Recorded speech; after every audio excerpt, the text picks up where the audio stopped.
దేవుని ప్రియులకు శుభములు. ఈ దినమందు దేవుని వాక్యాన్ని చదువుకుందాము.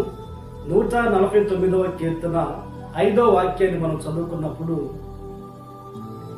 భక్తులు ఘనత నుండి ప్రహర్షించుదురుగాక, వారు సంతోషభరితులై తమ పడకల మీద ఉత్సాహగానం చేయుదురుగాక. ప్రియ దేవుని బిడ్డలారా, ఈ దినాల్లో దేవుని మందిరికి వెళుతున్న వారు ఘనపరచబడాలని, దేవుని ద్వారా ఘనత నొందాలని ఆశిస్తూ, దేవుడు ఎవరిని కనపరుస్తారు, దేవుడు ఘనత ఎవరికి అనుగ్రహిస్తాడు అని మనం గమనించినప్పుడు, భక్తి కలిగిన వారికి దేవుడు ఘనతనిస్తాడు. ఆ ఘనతను అనుగ్రహించినప్పుడు ఆ ఘనత వలన ప్రహర్షించి సంతోషించి ఆనందముతో వారి జీవితాన్ని వెళ్ళబుచ్చుకుంటూ ఉంటారు. బైబిల్ గ్రంథంలో షూనేమి పట్టణస్థురాలు ఒక దైవజనుడు చుచుపోవచ్చు ఉన్నాడు.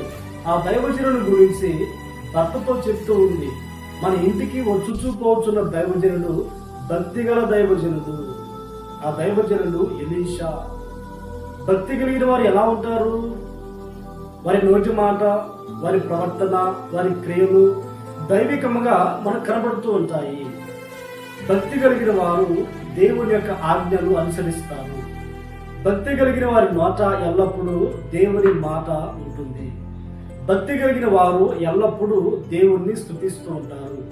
భక్తి కలిగిన వారు దేవుని యొక్క అడుగుజాడలో కనిపించబడుతూ ఆయన మాటకు విధేయత చూపి లోబడతారు. భక్తి కలిగిన వారికి శ్రమలు వచ్చినా, బాధలు వచ్చినా, కన్నీళ్ళు వచ్చినా, అవమానాలు ఎదురైనా కానీ దేవుని విలువక వెంబడిస్తారు.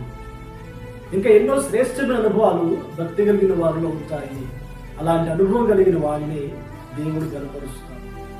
మరి దినాన ఈ మాటలు వింటున్న నీ జీవితంలో ఘనత లేక, సంతోషం లేక, ఆనందం లేక, దుఃఖంతో నువ్వు నడిపించబడుతూ ఉన్నావా? దేవుని వలన నువ్వు గనపరచబడి నీ జీవితంలో నీవును, నీ కుటుంబమును, నీ కలిగిన వారందరూ కూడా ప్రహర్షించి సంతోషించే విధంగా ఉండాలి అంటే భక్తి కలిగిన మార్గంలో నడిపించబడినప్పుడు ఇలాంటి ఆశీర్వాదం కలుగుతుంది. భక్తిహీనులు కూడా ఉంటారు, వారికి ఘనత ఉండదు. భక్తిహీనులు ఎలా ఉంటారు అంటే అపహాస్యం చేసేవారుగా ఉంటారు, ఇతరులను దూషించి విమర్శించేవారుగా ఉంటారు, ధనాపేక్ష కలిగిన వారుగా ఉంటారు. వారి యొక్క స్వలాభం కొరకు మనుషులను కొనియాడుతూ గనపరుస్తూ ఉంటారు. భక్తిహీనులు వారు దేవునికి విరోధముగా నడిపించబడుతూ ఉంటారు. మనము భక్తిహీనుల వలె ఉండక భక్తి కలిగిన వారమై దేవుని వలన గనపరచబడి సంతోషించి ఆనందించినట్లుగా మనము జీవించుదుముగాక. ప్రార్థన.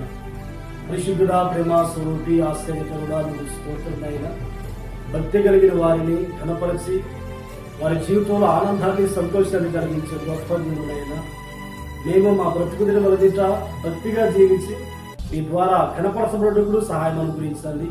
ఈ దినమంతా మీరు మాతో ఉండి అవసరతలు తీర్చి మీ కృప మాకు తోడుగా వచ్చి మహిమ పొందమని యేసు నామములో ప్రార్థించి అడిగి పొంది ఉన్నాము తండ్రి. ఆమేన్, ఆమేన్.